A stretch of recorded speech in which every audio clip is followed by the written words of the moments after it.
guys, this is on production second and 4673 and I'm back in Skights part 5. And to my defense for making another video today, I can say that I will not be very much online. Not online, I mean I will be able to make videos the entire next week, so that is why. And I don't know when I will be able to, so you will have to live with this. Yeah. Okay, I'm gonna do this now. Didn't the licorice bloodline mix with cherry after the first licorice king married the last cherry princess? Wait a minute, could he be... No, I'm being silly. How would the prince come to a place like this? Stop being so silly. I really should focus more on important things, like cleaning up the fountain and pruning the bushes for tomorrow, when the real prince will come. It's going to be a long night. The morning light greeted my eyes quite harshly. Maybe I wasn't ready to wake up just yet. I could still feel the strain of my muscles from last night's ranking and pruning. By the time I returned to town, my landlord had to assist me through my door while I struggled to lock it with my keys. I was absolutely exhausted when I reached my bed. If only I had more time to sleep. It wasn't like I had anything important to do today. The Crown Prince would be arriving soon, following by his pompous royal procession of sugar delights. Chocolate, caramel, cotton candy, and of course licorice. All his loyal court subjects alike parading behind him as the vanilla villages owed and awed at the rare spectacle. My eyes rolled imagining the silly affair. The crowd was gathering now. I could hear their clamor as they filled the streets.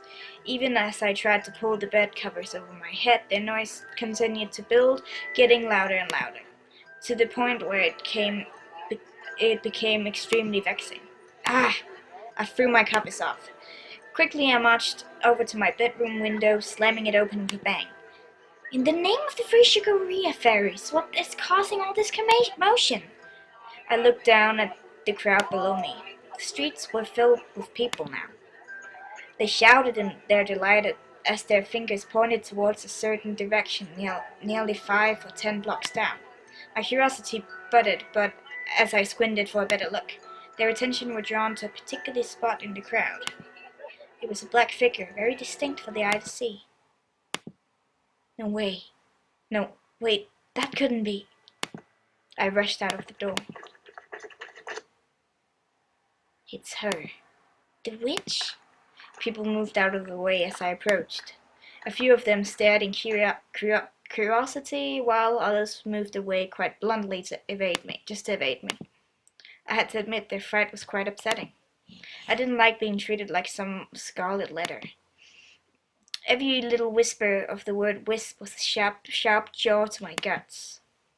Stay with Mommy, don't go near the witch. I ignored them the best I could. Only a while later, the cry finally ease up, coming to terms with the dismissing space in the streets. Little by little, they moved back into their empty space around me, and the empty space around me disappeared. I regretted my earlier thoughts. Look, the prince! Everybody's heads turned towards the far end of the road. Yep. A large entourage of guards and courtesans alike were coming through. My eyes were glued on the center of the approaching group. I had to see him. Whether or not he was the prince, I had to get a glimpse of that mysterious stranger again with my own eyes. I had to. Finally, they parted a patch of pitch-black hair Yeah, sorry, I had to eat. Finally, they parted, and I just read that. Pitch of black hair revealed itself from the crowd. Crowned with a small white coronet, a head of red or black licorice uncovered himself for all to see. Prince Lysander! Your Highness! The prince smiled graciously to all the vanilla villagers, but something else caught my attention entirely. He had a fine pair of ruby red eyes, the same as the ones from the garden, the same ones which belonged to that mysterious stranger of last night.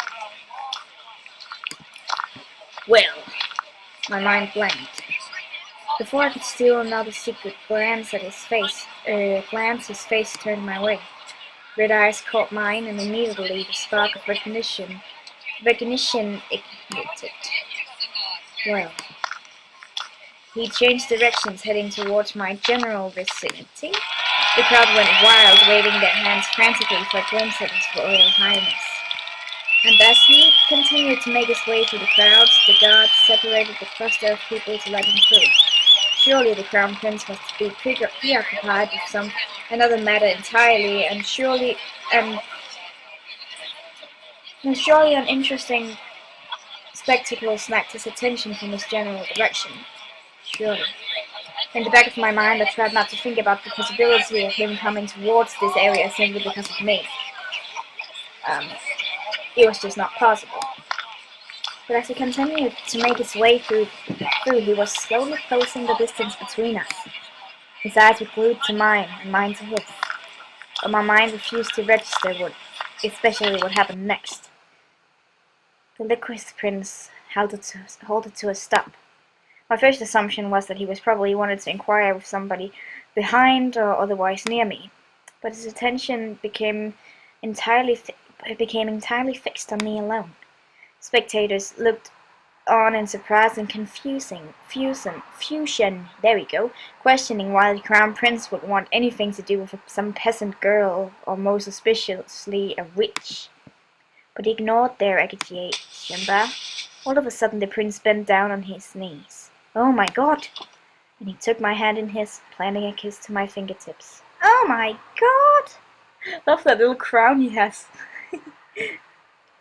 But he is handsome. Gosh. Hey, that is cool. Yeah. Good to see you again, my lady. Everyone dropped dead silent. Be cautious, of course. Cautious. I don't know what that started to do, but I'm gonna do that. I forced the first thing out of my mouth just so I wouldn't offend him. Your Highness, My entire body hardened like rock candy. All I could... Oh, someone's... I can't remember where I were. All I could do was stare in disbelief as the prince continued to hold on to my hand. Was this an illusion? I hope you're feeling much better now. My voice squeaked. Yes, he laughed. Bemused, he watched my wavering expressions, smiling as they changed from surprise, embarrassment, and fear. However, I was far more aware of the crowds paying attention to their glaring jealous stares. It frightened me. And so I was trying not to agitate the crowd any more than I already had. I struggled to slip my fingers out from his grasp. The prince must have sensed my uneasiness. Instead of letting me go, he tightened his grip, pulling me even closer to him. I'll trust I'll see you today at the garden ball party. Yes. Good. He loosened his grip. As he stood, the crowd watched in dismay as he continued to keep his eyes solely on me. What did he want with her? That was the question on everybody's lips, including mine. Come see me later. I need some good company today. Yes, that's my girl. He kissed my hand one last time before letting go. The guards swarmed around him once more, and he disappeared into the street's cluster. Everyone's eyes were on me now. What does he want with her? The little witch. I gulped. Today was going to be even more awkward. Shit. Have you heard about the kidnappings? They said it was pirates. Why would taffy pirates come all the way to Strawberry Sugarlands? Let's hope they don't come any closer to the vanilla regions. Shh, it's her. The gossip and chatter died when I drew near. Nobody dared move as I came closer, reaching for some appetizers on the buffet table. Taking a slice of vanilla pie, I walked away as quickly as I came. The guests returned to their mingling, and the garden party reception continued on without me. Today, the town of Vanillaville wanted to welcome the Crown Prince and the Vanilla Park Gardens with a grand reception. It was said that the prince would be giving the town a large contribution of the royal treasury in exchange for the water of Vanilla Lake. Of course, none of us knew why the royal crown would be needing such an age-to-ship landmark. The only significance about the Vanilla Lake is that it surrounded an old fairy tale, a legend about the last cherry princess, who was said to have planted one golden seed in the depths of its waters. Nobody believes in that old fairy tale legend nowadays, but it has been almost 1,000 years since the downfall of the Cherry Dynasty, which is most likely prompted its creation of the fairy tale. Now, make sure this gets in the right hands. If anyone else finds out, it will be on your head. Yes, Sir Colin. My ears picked up. I scanned the crowd. Scanning the crowd, I spotted Colin conversing with a steward. Both of them looked very distressed. I inched closer, hoping to hear more of their conversation. For a brief moment, I could have sworn Colin's eyes met mine, fleeting away seconds later. Their voices dropped below a whisper. Both of them seemed engrossed in their conversation. They left. Nessie! I jumped. Turning around, Colin was right behind me. Colin, How did you get here so fast? Enjoying the party? Oh, yes. My vision glazed over, remembering the events from yesterday. It was still too early for us to have a normal conversation without recalling the awkwardness of recent happenings. It looks like I'll be leaving. I looked up surprised. You're leaving now? Yes. Colin and I exchanged looks. Nessie, I want you to know, I still think of you as my friend, a very dear friend. His words stabbed me. Please, just go. Nessie, please! The sting of rejection revived, bringing back the humiliating memory of last night. I needed to be alone, and Colin saw to that. Take care, Nessie. You're not good at rejecting somebody. He patted my back as he walked past. Colin made his way down the short path, disappearing into the tall bushes. I don't trust him. He's doing something bad. Now he's leaving, and he's doing something bad. Fuck.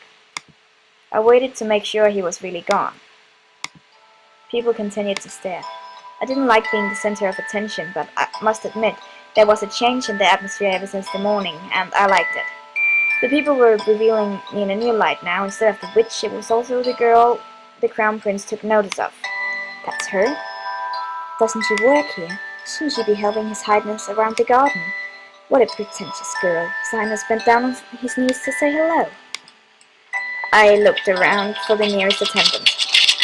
One stood yards away, holding a tray of goblets. He was pouring wine, which meant he probably opened a fresh bottle not too long ago.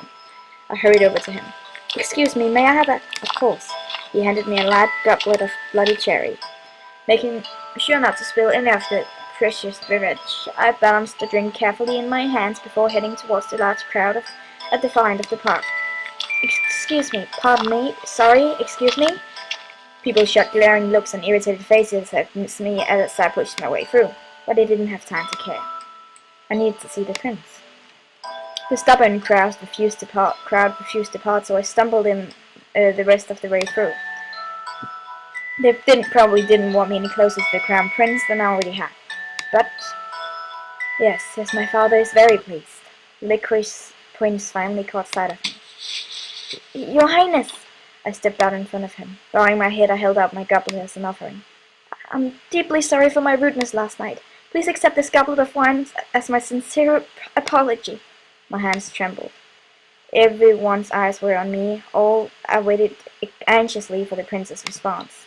I was too afraid to move or say anything on the matter. He smiled. There's no need for an apology, my lady. The prince pulled the goblet from my trembling fingers, lifted my chin with his other free hand, tilting my face up so I looked at him. Bloody cherry is my favorite. With a wide grin, the Prince tipped to his lips, his tongue traced along the edge of the glass, savoring its taste.